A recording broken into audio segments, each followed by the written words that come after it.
Hello. I am wondering if anyone is ever going to lie down on that couch, maybe at lunchtime.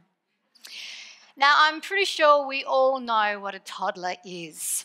They're those small versions of human beings, usually seen wearing nappies. Have you ever watched what toddlers do when life bumps up against them accidentally? They might have fallen back onto their well-padded bottoms or experienced some other event that didn't entirely delight them.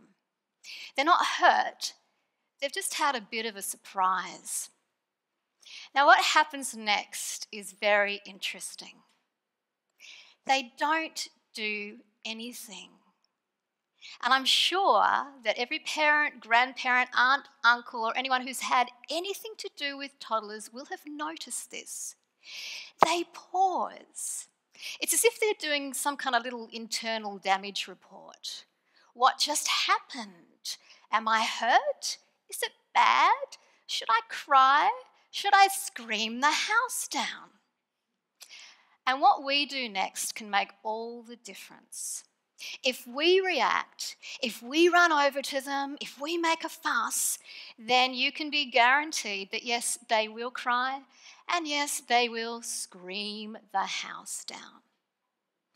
But if we don't do anything, if we just keep on calmly doing whatever it is we were doing before, then almost always they will just pick themselves up and within moments be exploring and enjoying life again. We can learn a lot from toddlers. What happens when life bumps up against us? When something we really wanted doesn't happen? Or when something that we didn't want has happened? A friend lets us down, our boss berates us, someone we don't even know is rude to us. We get cut off in traffic, we have to wait in a queue for way too long. What happens? We react, we defend, we justify, we go on the attack. We want to make the other person feel as bad as we do. We plot our revenge, or we pretend to shrug it off. Nothing to see here, folks. But inside, we're still writhing in anger and resentment. This is where we can learn a lot from toddlers.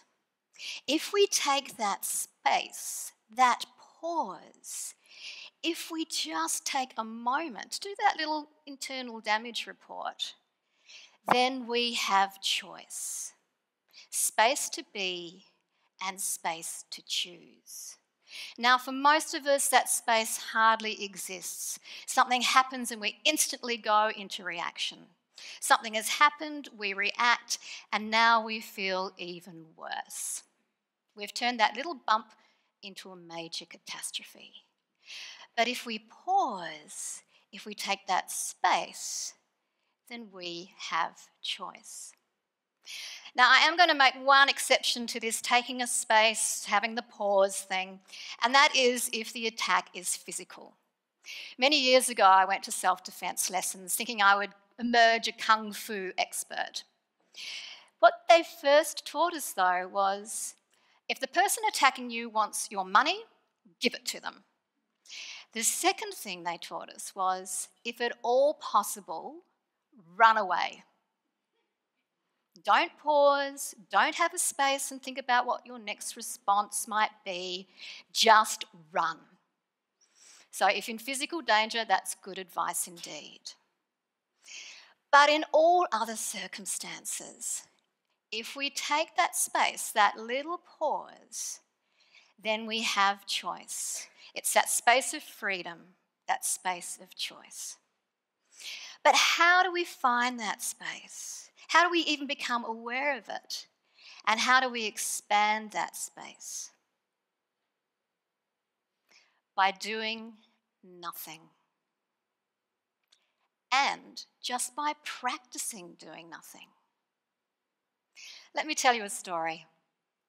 Once upon a time, I was headhunted to help start up a brand new radio station. Now, the program director of the network asked us all, actually he demanded, that we all read a particular book before we started working. And that book was Thick Face, Black Heart by Chin Ning Chu, who's an expert, or she's actually no longer with us, she was an expert in business tactics and success strategy. So dutifully, I bought this book, but I never got round to reading it. Now, almost a year into this job, I was not coping. I was at breaking point. The hours were crushing. I was under so much stress. All I could do after my extremely long days was to crawl back to my apartment, cry, and eat ice cream. The only thing I could read was junk mail, not much text, lots of pictures, and the promise of happiness on every page. I had a mentor at the time, and he would say to me things, when I rang up absolutely desperate, he'd say things like, "You can only do what you can do." His voice was soothing, but it really wasn't all that helpful. Now, I got the idea into my head that the reason I wasn't coping with these 16-hour days I was regularly putting in was because I hadn't read that book. Thick Face, Black Heart. If I just read that book, then everything would be fine. And I rang him up and I said, "I've got the secret, I've got the answer, I'm finally going to read that book." And he said, "No, Mary Lou, don't do that. Read her next book instead. It's called The Secrets of the Rainmaker." So I ordered a copy of this book, and when it arrived, I tossed the junk mail in the recycling bin, and I began to read. The Secrets of the Rainmaker is based on a story that Carl Jung used to tell. It was his favourite story. And in this story, a village is in the grip of a crippling drought. They've tried everything, but nothing has worked. They hear about this much renowned rainmaker from afar, and they think, "This is it. This is our last-ditch effort. We'll get him over to our village." Eventually he arrives, and when he does, he sets up his tent on the outskirts of the village, and he goes inside. The villagers are a little bit nonplussed. They're expecting a rain dance, some chanting, something. But he doesn't do anything. He just goes inside his tent. A day passes. Another day passes. He's still in his tent. It's not raining. A third day passes. A fourth day passes, and by this stage, the villagers are pretty pissed off. They're thinking of burning down his tent with him inside it. But on the fifth day, it begins to rain. The villagers rejoice, they're dancing in the mud, and the rainmaker finally emerges from his tent. The villagers rush up to him and they say, "What did you do? How did you make it rain?" He says, "I didn't do anything." Now, what happened when he arrived at the village, he noticed that it was out of harmony with nature, with God, with the divine, with whatever you want to call it. So what he did was he brought himself into harmony with nature, with God, with the divine, with whatever you want to call it. And once he did that, it began to rain. It's like that saying, "Be the change that you want to see in the world." Now, to say that I was surprised by what I read in this book is an understatement. I was expecting this book to be all about getting ahead, beating my opponents, cramming more into each day.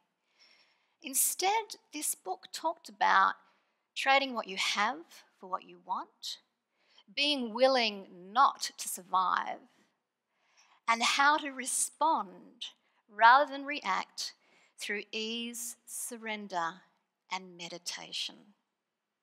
I wasn't quite up to the ease and surrender bit, but I thought I'd give the meditation a go. So I was already getting up at 4 o'clock every morning, but I put my alarm on 40 minutes earlier to sit and breathe and meditate. I was hopeless at it. My mind was going a million miles an hour, but I persisted. Day after day in the darkness of those early mornings, giving my heart and my mind a place to rest. I did nothing. My workload remained unmanageable, the hours remained crushing, but I kept going.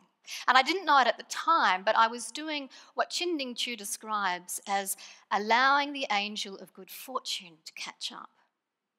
And catch up it did. I landed my dream job on the stunningly beautiful Sunshine Coast. Good fortune indeed. But within a year, my dream job had turned into a nightmare.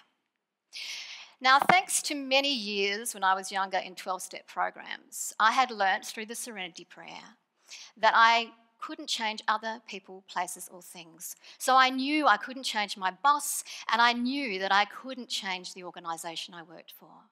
If I was to keep the job that I loved, the only thing I could change was myself. So I took some annual leave, and instead of having a nice, relaxing holiday on the beach, I went off to a 10-day silent meditation retreat to meditate for 12 hours a day, often in excruciating pain. But there, I learnt something that toddler already knows, and that is that everything we experience as a sensation. Every taste, touch, sight, smell, every thought, every emotion manifests as a sensation somewhere in or on the body. Some we label as good, love, beauty, chocolate. Others we label as bad, anger, traffic, chocolate. But they all have a common denominator, and that is they're all ephemeral. All sensations pass. None of them stick around. Some of them longer than others, it's true, but they will all go. So why get attached to them? Why make a fuss about them? Why scream the house down because of them? And there's that space of observing sensations and not reacting to them. While I was there, I also learnt how to expand that space and to slow down enough to allow the angel of good fortune to catch up. Now, an angel needs 2 wings to fly, and the wings of meditation are awareness and equanimity. Our job is to be aware of sensations as they come up and not to react to them, not to paint ourselves into a corner, not to go, oh my God, why did I do that again? To come out of that endless treadmill of cause and effect, that habit pattern of the mind, to leave ourselves that space, to give ourselves that freedom, that choice. And this is something that every toddler knows, in that pause, giving themselves that space, even if it's just the length of an intake of breath. So my hope for you is that you become more like a toddler. Not in all respects, of course. Being toilet trained and being able to dress yourself are 2 great attributes to have. But in leaving that pause, that space, where you get to choose and to be whatever you want. And you get to be free to explore and enjoy this world, just like that toddler. And may you slow down enough, even if it's just for the length of an intake of breath, to allow the angel of good fortune to catch up. Thank you.